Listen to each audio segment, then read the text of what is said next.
কি হ'ব শ শ শিক্ষাৰ্থীৰ ভৱিষ্যত শিক্ষাৰ্থীৰ মাজত হাহাকাৰ মহাবিদ্যালয়ৰ চৌহদতেই শিক্ষাৰ্থীৰ প্ৰতিবাদ অধ্যক্ষৰ পদত্যাগৰ দাবী ছাত্ৰ ছাত্ৰী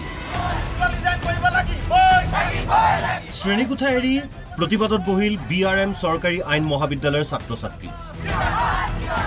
উত্তৰ পূৰ্বাঞ্চলৰ ভিতৰত এইখনেই হৈছে আটাইতকৈ পুৰণি চৰকাৰী আইন মহাবিদ্যালয়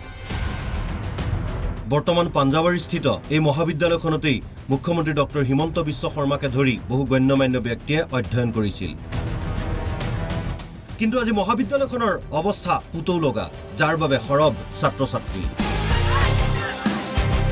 শিক্ষানুষ্ঠানখনৰ দুৰ্বল আন্তঃগাঁথনি আৰু প্ৰয়োজনীয় অধ্যাপক প্ৰবক্তা নথকাৰ ফলত দীৰ্ঘদিন ধৰি সমস্যাত ভুগি আহিছে ছাত্ৰ ছাত্ৰীসকলে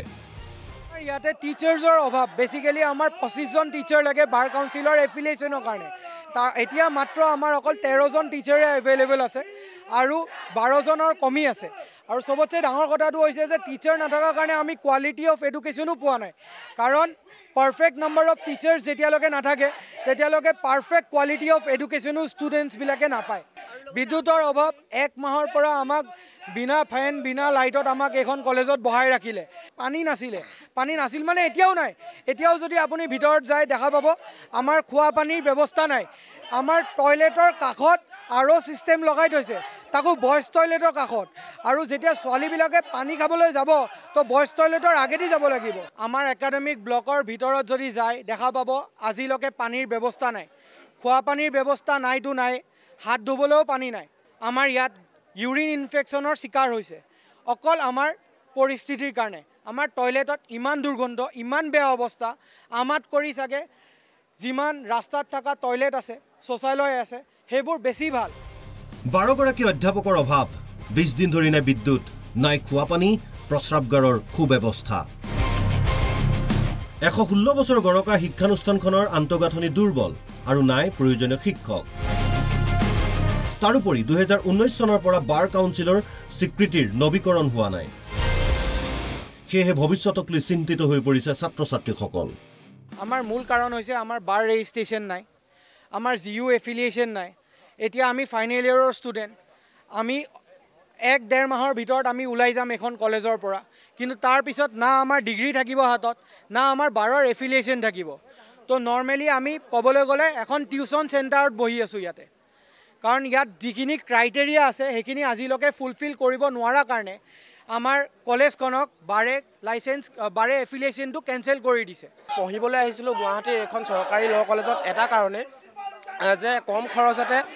এজন এডভকেট হৈ ওলাই যাওঁ এজন ভাল মানুহ হওঁ সমাজৰ হকে কাম কৰোঁ কিন্তু তাৰ পাছত 3 বছৰ পঢ়াৰ পাছত মই যেতিয়া জানিবলৈ পাওঁ আমাৰ মহাবিদ্যালয়ত গুৱাহাটী ইউনিভাৰ্চিটিৰ এফিলিয়েশ্যন নাই তাৰ উপৰিও বাৰ কাউন্সিলৰ যিটো যাৰ থ্ৰুৱেদি আমি চাৰ্টিফিকেটখন পাম তাৰ এফিলিয়েশ্যন নাই আমাৰ কলেজৰ এফিলিয়েশ্যন 2018-19 তে উকলি গ'ল আৰু এফিলিয়েশ্যন নথকা মানে এখন কলেজৰ কোনো দাম নাই এফিলিয়েশ্যন যেতিয়ালৈকে নকৰে আমি 600+ ষ্টুডেণ্ট আছোঁ আমি লাইসেন্স নাপাওঁ আমি চাৰ্টিফিকেট নাপাওঁ আমাৰ জিইউ এফিলিয়েশ্যন আৰু BCA এফিলিয়েশ্যন দুয়োটাই 2018-19 তে উকলি গৈছে মহাবিদ্যালয়ৰ অধ্যক্ষ উপস্থিত হোৱাৰ লগে লগে সৃষ্টি হয় উত্তপ্ত পৰিস্থিতি সংবাদ মাধ্যমৰ সন্মুখৰ পৰা পলাবলৈ চেষ্টা কৰে অধ্যক্ষ ভূপেশ মল্ল বুজৰ বৰুৱাই ছাত্ৰ ছাত্ৰীৰ প্ৰতিবাদৰ মাজতে মহাবিদ্যালয়ৰ পৰিচালনা সমিতিৰ বৈঠকত উপস্থিত পৰিচালনা সমিতিৰ সভাপতি শান্তিকাম হাজৰিকা বৈঠকত লোৱা সিদ্ধান্তটো অসন্তুষ্ট ছাত্ৰ ছাত্ৰী ধাৰাবাহিক এই প্ৰতিবাদৰ ফল পাবনে ছাত্ৰ ছাত্ৰীয়ে বাৰম্বাৰ বাতৰি সম্প্ৰচাৰৰ পাছতো চৰকাৰ তথা শিক্ষা বিভাগৰ গা লৰা নাই এই পৰ্যন্ত পৰৱৰ্তী সময়ত চৰকাৰে এই ক্ষেত্ৰত কি ব্যৱস্থা গ্ৰহণ কৰে সেয়াহে হ'ব লক্ষণীয় ভিডিঅ' জাৰ্নেলিষ্ট ৰাজু তালুকদাৰৰ সহযোগত গুৱাহাটীৰ পৰা জেৰিফা ৱাহিদৰ ৰিপৰ্ট NB নিউজ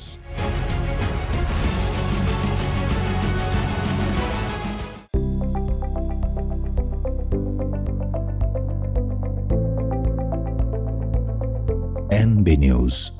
সহজ সৰল ভাষাত নৱভাৰতৰ কথা